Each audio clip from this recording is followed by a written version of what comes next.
Hello. Is this working? Is this working? Hey, it's working. Hello.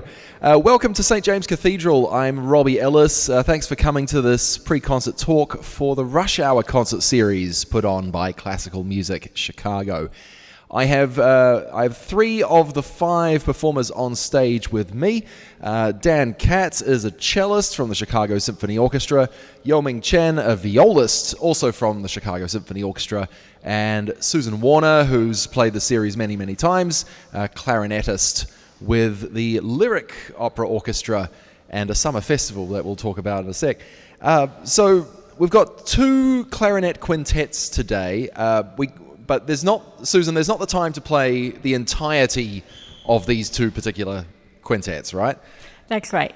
So today you will hear just a portion of the Coleridge-Taylor Clarinet Quintet, just the finale, which we're going to start the program with the finale. And then you'll hear the entirety of the Brahms Clarinet Quintet. So Johannes Brahms, let's talk about his clarinet writing, because he retired from composing. He said, I'm not writing anymore. I've done my time. I'm old. And then he saw just a fabulous player. That's right. He had just, hung up his job of composing, and then he heard the world's best clarinetist at the time, Richard Mühlfeld. And he was so inspired by Mühlfeld that he started composing again. Thank goodness. First, he wrote the trio for clarinet, cello, piano, and then came the quintet, followed by two sonatas. We are so lucky in clarinet world to have these four wonderful Brahms works. Yeah. Yo-Ming, I'll go to you. How often do you get to play Brahms chamber music or work? Okay, I'm guessing that you have played in many different string quartets in your time. What happened? What's it like to add a fifth person into a string quartet texture? He wrote actually a few quintets and string sextets, and I've enjoyed playing some of those, not all of them. He didn't write that many, but they're all bucket list pieces. This is one of them, and when Sue asked me to play, I said, well, yeah, of course, because I haven't played it before, and I've heard about it.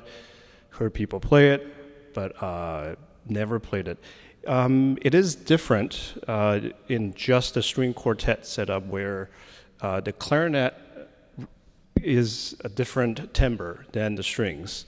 And we've sort of tried to work within the group to try to harmonize the string timbre with the winds timbre.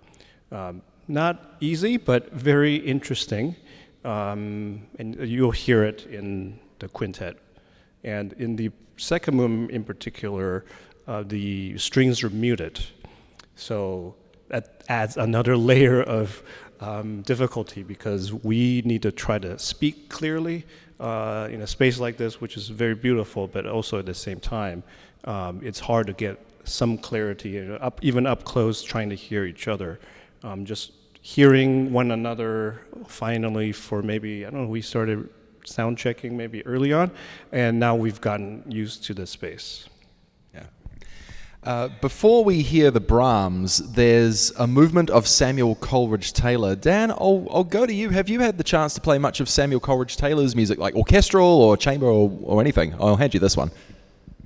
Not really much. I believe that in the orchestra we did play a work of his 1 or 2 seasons ago. I can't remember at this point. It all sort of blurs together.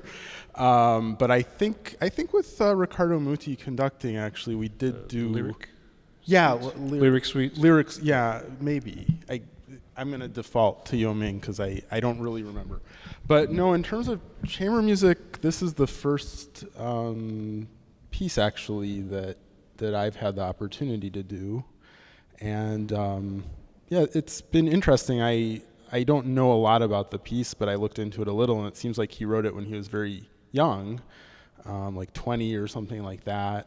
And it's, I mean, we're only doing the one movement, so I don't have a broad picture of the piece, but it's pretty interesting writing, I think, for such a young person very adventurous harmonically, a lot of interesting types of harmonies and sort of modulations also, I would say, that are pretty surprising in places, but still pretty romantic sounding, nothing too wild, but a little bit, yeah. For context, Samuel Coleridge-Taylor wrote this not very long after hearing a performance of what was then a brand new Clarinet Quintet from Johannes Brahms. It was only a couple of years afterwards. And Susan, we think of Mozart and Brahms, who the two composers most associated with not love affairs, but with clarinetists, but getting so taken by a particular player. And that happened at the end of both of their lives, but Coleridge-Taylor was a young man. Yeah, that's right. I don't know whether the story is true or not, but somewhere I read that, of course, the Brahms Clarinet Quintet was composed right while Coleridge-Taylor was probably a teen. Anyway, he's in college, Royal College of Music? It's either college or academy. I always get those two mixed up. Yeah. At any rate. In London. So not only was he a violinist, but also a prolific composer, and his teacher at the academy said, I'd like you to compose a clarinet quintet, but I don't want it to sound anything like Brahms. And I think he actually kind of succeeded, because I hear little bits of maybe Dvorak.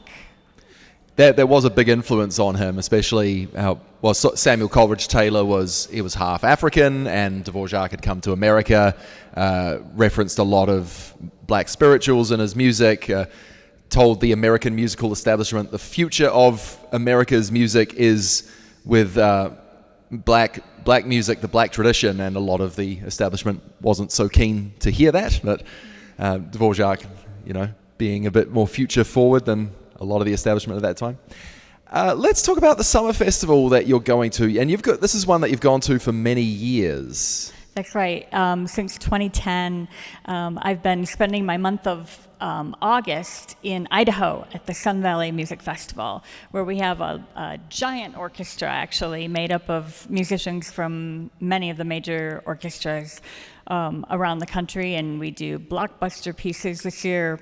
Gosh, we've got Pines of Rome and Mahler's Six, and oh goodness, all kinds of giant things still have to learn in the next week. And YouMing, Dan, you're at Ravinia at the moment, obviously, with the CSO. Any highlights coming up for you? Personal highlights in the coming season? In the upcoming season, I haven't looked that far enough, but I think we've got this coming week, we got Host Planets. So that's something that I always look forward to playing. I enjoy playing that. And I'm sorry to put you on the spot, Dan. You did say earlier that as an orchestral musician, it's on the stand, out the door, and it leaves your brain within a week. But is there anything that is retained in your brain that you know that you're looking forward to? We're doing, I believe, in 2 weeks. I can't remember which Mozart opera right now, but Idomeneo. With James Conlon, which we've done quite a few of in the past in the Martin Theater, and those are always really pretty fun. I mean, they're kind of semi-staged, I would say, and there's always great singers, and those are usually really, really great to do. I'm trying to think.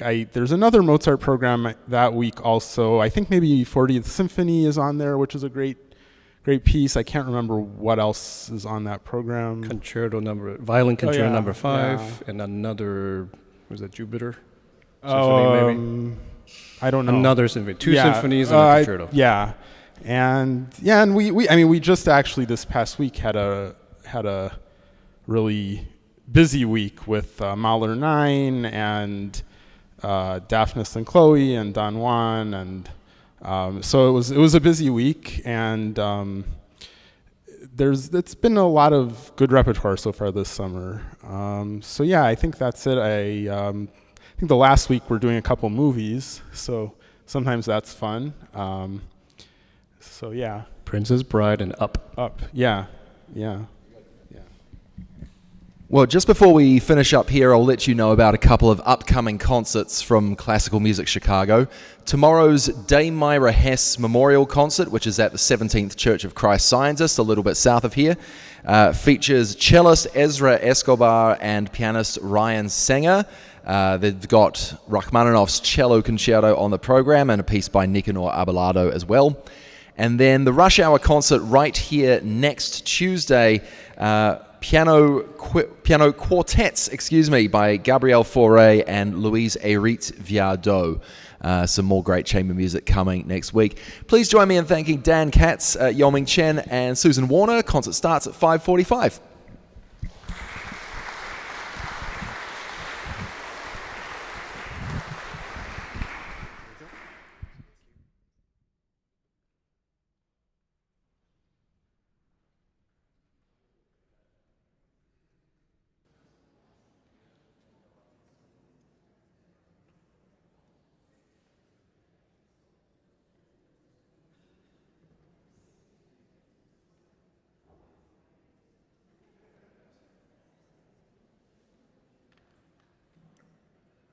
Hello and welcome to this Rush Hour concert here at St. James Cathedral. I'm Robbie Ellis. Rush Hour concerts are put on by Classical Music Chicago and made possible through the generosity of the National Endowment for the Arts, the Illinois Arts Council Agency, and many generous individual donors. They're put on in partnership with St. James Cathedral. To play the music of Coleridge-Taylor and Brahms now, please welcome clarinetist Susan Warner, violinists Cornelius, Chiu, and Kozue Funakoshi, YouMing Chen on viola, and cellist Dan Katz.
you.